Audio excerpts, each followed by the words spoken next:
আওয়ামী লীগের মৃত্যু ঢাকায়, দাফন দিল্লিতে, বলছেন সালাউদ্দিন।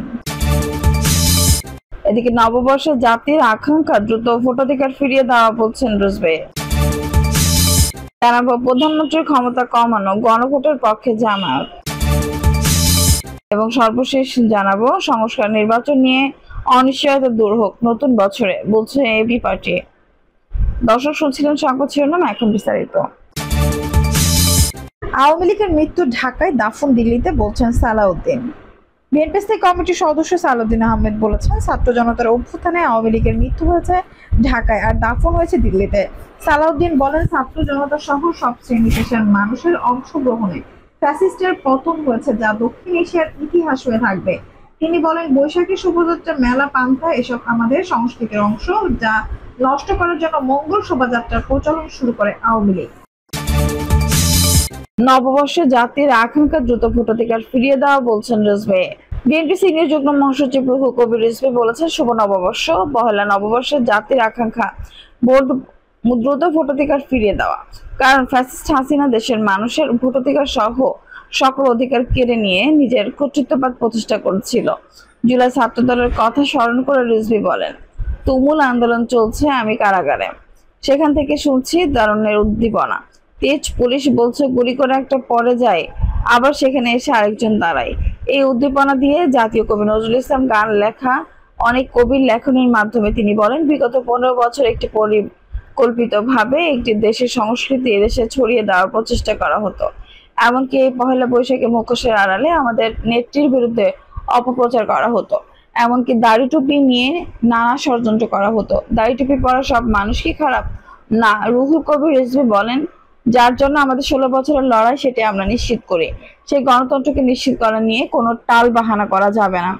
এই পহেলা নববর্ষে জাতির আকাঙ্ক্ষা দ্রুত ভোটাধিকার ফিরে দেওয়া, কারণ ফ্যাসিস্ট হাসিনার দেশের মানুষের ভোটাধিকার সহ সকল অধিকার কেড়ে নিয়ে নিজের কর্তৃত্ববাদ প্রতিষ্ঠা করেছিল। সংস্কার প্রসঙ্গে তিনি বলেন, ভোটাধিকারকে কেন সংস্কারের সাথে এক করে দেখা হচ্ছে?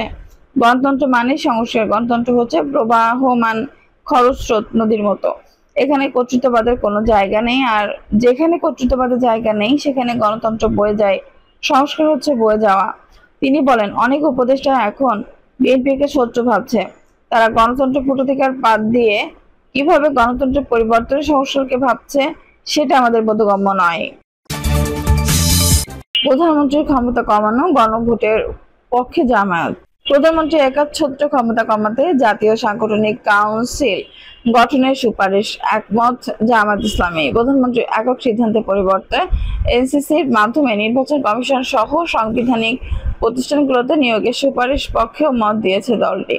তবে তারা বাস্তবিত এনসিপিতে রাষ্ট্রপতি এবং প্রধান বিচারপতিকে চান না। দলটি চায় কেউ 2 বার বেশি প্রধানমন্ত্রী হতে পারবেন না। তবে সরকারের মেয়াদ 5 বছরই থাকুক, ঐক্যমত্য কমিশনের জামায়াত এসব মতামত দিয়েছে। প্রধানমন্ত্রী ক্ষমতা কমানো এবং নির্বাচন পদ্ধতি সহ কয়েকটি গুরুত্বপূর্ণ বিষয়ে তাদের অবস্থান বিএনপির বিপরীত। জামায়াতের সেক্রেটারি জেনারেল মিয়া গোলাম পারওয়ার সমকালকে বলেন, জামায়াত তার অবস্থান জানিয়েছে, অন্য দল কি চায় তা তাদের নিজস্ব ব্যাপার। সংবিধান সংস্কার কমিশনের 70, দুদক সংস্কার কমিশনের 20, জনপ্রশাসন সংস্কার কমিশনের 26, বিচার বিভাগ সংস্কার কমিশনের 23 এবং নির্বাচন ব্যবস্থা সংস্কার কমিশনের 27 সুপারিশের রাজনৈতিক দলগুলোর মতামত নিয়েছে প্রধান উপদেষ্টা ডক্টর মোহাম্মদ ইউনূসের নেতৃত্বাধীন ঐক্যমত্য কমিশন। মোট 166 সুপারিশের 77টিতে জামায়াত একমত, আংশিক একমত 36 সুপারিশে, একমত নয় বলে জানিয়েছে 53 সুপারিশে। সংবিধানের সংস্কারের 31 সুপারিশে একমত, 16 সুপারিশে আংশিক একমত এবং 23 সুপারিশে একমত নয় বলে জানিয়েছে তারা। সংস্কারের সুপারিশ কিভাবে বাস্তবায়ন হবে তা জানতে চেয়ে 6টি বিকল্প দিয়েছিল কমিশন। এগুলো হলো: অধ্যাদেশ, গণভোট, নির্বিচারে সময় গণভোট, গণপরিষদ, নির্বাচনের সময় গণভোট, নির্বাচনের পর সংসদের সংস্কার এবং গণপরিষদ হিসেবে সংসদ নির্বাচন। বিএনপি গণপরিষদ গণভোটের সুপারিশ নাকচ করেছে। জামায়াত এই বিষয়ে মতামত জানাননি। তাহলে কিভাবে কি সংস্কারের সুপারিশ বাস্তবায়ন হবে জানতে চাইলে মিয়া গোলাম পারওয়ার সমকালকে বলেন, আলোচনার মাধ্যমে এটা কমিশন ও সরকার ঠিক করুক। বিএনপি মতামত দিয়েছে, কোনো ব্যক্তি টানা 2 বার প্রধানমন্ত্রীর দায়িত্ব পালনের পর একবার বিরতি দিয়ে আবার প্রধানমন্ত্রী হতে পারবেন। 2 দলই দ্বিকক্ষ বিশিষ্ট সংসদে রাজি হলেও বিএনপি চায় নিম্নকক্ষের নির্বাচন বিদ্যমান পদ্ধতিতেই হবে। উচ্চকক্ষ রাজনৈতিক দলগুলোর প্রাপ্ত ভোটের অনুপাতে নয়, গঠিত হতে নিম্নকক্ষের প্রাপ্ত আসনের অনুপাতে। জামায়াত উভয় কক্ষে আনুপাতিক পদ্ধতির নির্বাচন চায়। নিম্নকক্ষ যদি আনুপাতিক পদ্ধতিতে গঠিত হয় তাহলে উচ্চকক্ষের কি প্রয়োজন?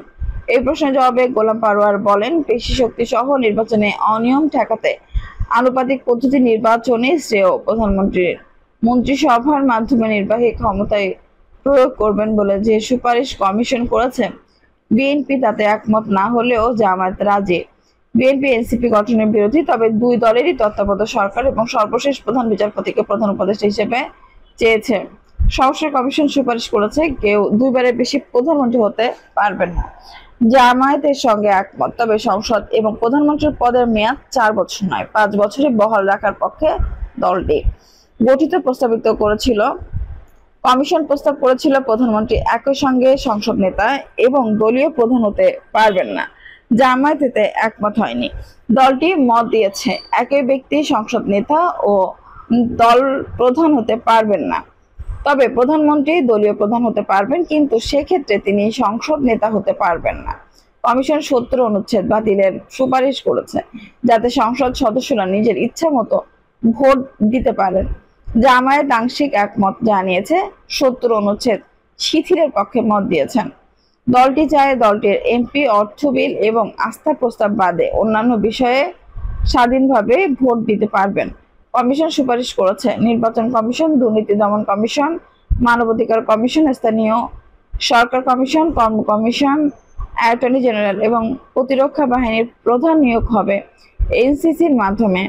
9 সদস্যের এনসিসির সংখ্যাগরিষ্ঠ সদস্যের সম্মতিতে নিয়োগ হবে। জামায়াত এতে একমত হলেও বলেছে রাষ্ট্রপতি ও প্রধান বিচারপতি এনসিপির সদস্য হতে পারবেন না। দলের এই অবস্থান সম্পর্কে গোলাম পারোয়ারকে সমকালকে বলেন, রাষ্ট্রপতি রাজনৈতিক পছন্দে নিয়োগ হয়, তাই তাকে এনসিসিতে না রাখাই উত্তম। বিচারাঙ্গনাকে রাজনীতি মুক্ত রাখতে প্রধান বিচারপতিকেও এনসিপিতে রাখা ঠিক হবে না। এনসিসি গঠনের বিরোধী বিএনপি বলছে, সাংবিধানিক প্রতিষ্ঠান বিশেষ করে প্রতিরক্ষা বাহিনীর প্রধান নিয়োগ প্রধানমন্ত্রীর হাতে না থাকলে সরকার প্রধানের ক্ষমতাই থাকবে না। জামায়াতের বিরুদ্ধে দলটির মত, প্রধানমন্ত্রী শুধু নির্বাহী বিভাগে ক্ষমতা প্রয়োগ করবেন। নির্বাচন ব্যবস্থা সংস্কার কমিশন সুপারিশ করেছে, কেউ দুইবার প্রধানমন্ত্রী পদে থাকার পর রাষ্ট্রপতি নির্বাচিত হতে পারবেন না। বিএনপি এতে একমত না হলেও জামায়াত রাজি। সংখ্যাগরিষ্ঠতার জোরে ইচ্ছা মাফিক সংবিধান বদলে দেওয়ার অতীত অভিজ্ঞতা থেকে সংস্কার কমিশন দ্বিকক্ষ বিশিষ্ট সংসদের সুপারিশ করেছে। জামায়াত দ্বিকক্ষের সংসদ চাইলেও কমিশনের সুপারিশ অনুযায়ী 4 নয় 5 বছর মেয়াদ চায়। কমিশনের সুপারিশ অনুযায়ী নিম্নকক্ষ হবে 400 সদস্যের। 100 আসনে সরাসরি নির্বাচনে শুধু নারীরা নির্বাচিত হবেন, এতে রাজি নয় জামায়াত। দলটির মত, নিম্নকক্ষে 300 আসনে সংখ্যানুপাতিক পদ্ধতিতে নির্বাচন হবে। যে দল যত শতাংশ ভোট পাবে তত শতাংশ আসন পাবে। 50টি নারী আসন দলগুলোর মধ্যে এমপি সংখ্যা অনুযায়ী বন্টন হবে, তবে মোট আসনের 10% তরুণদের জন্য সংরক্ষণের আংশিক একমত জানিয়েছে জামায়াত। নির্বাচনের প্রতিদ্বন্দ্বিতার বয়স কমিয়ে 21 নির্ধারণেও একমত তারা। উভয় কক্ষে একমাত্র ডেপুটি স্পিকার বিরোধী দল থেকে নির্বাচন চায় জামায়াত। কমিশন প্রস্তাবিত উচ্চ কক্ষের 100 আসন সংখ্যানুপাতিক পদ্ধতিতে নির্বাচনের সুপারিশ করেছে। জামায়াত এতে একমত, তবে রাষ্ট্রপতি কর্তৃক 5 জন সদস্য মনোনয়নের বিরোধিতা করেছে তারা। কাটাছেঁড়া রোধে সংসদের উভয় কক্ষে 2/3 সংখ্যাগরিষ্ঠ অনুমোদন গণভোটের মাধ্যমে সংবিধান সংশোধনের সুপারিশ করেছে কমিশন। বিএনপি গণভোটের সুপারিশ দ্বিমত থাকলেও জামায়াত রাজি। সংসদের নিম্নকক্ষ আনুপাতিক নির্বাচনে গঠিত হলে সরকার এককভাবে গঠন, কোনো দলকে 50% ভোট পেতে হবে। বাংলাদেশের স্বচ্ছ হিসেবে স্বীকৃত কোনো নির্বাচনে রাজনৈতিক দল এককভাবে 50%-এর বেশি ভোট পায়নি, ফলে স্থায়ী সরকার পাওয়া কঠিন হবে। রাজনৈতিক অস্থিরতার আশঙ্কায় বিএনপি এতে রাজি নয়। দর্শক, এই ছিল এখনকার সর্বশেষ সংবাদ। নিশ্চয়ই ভালো লাগলে অবশ্যই একটা লাইক দিন, কমেন্ট আপনার মূল্যবান মতামত জানান। সবসময় আমাদের পাশে থাকতে সাবস্ক্রাইব করে বেল বাটনটি অন করে রাখুন। ধন্যবাদ।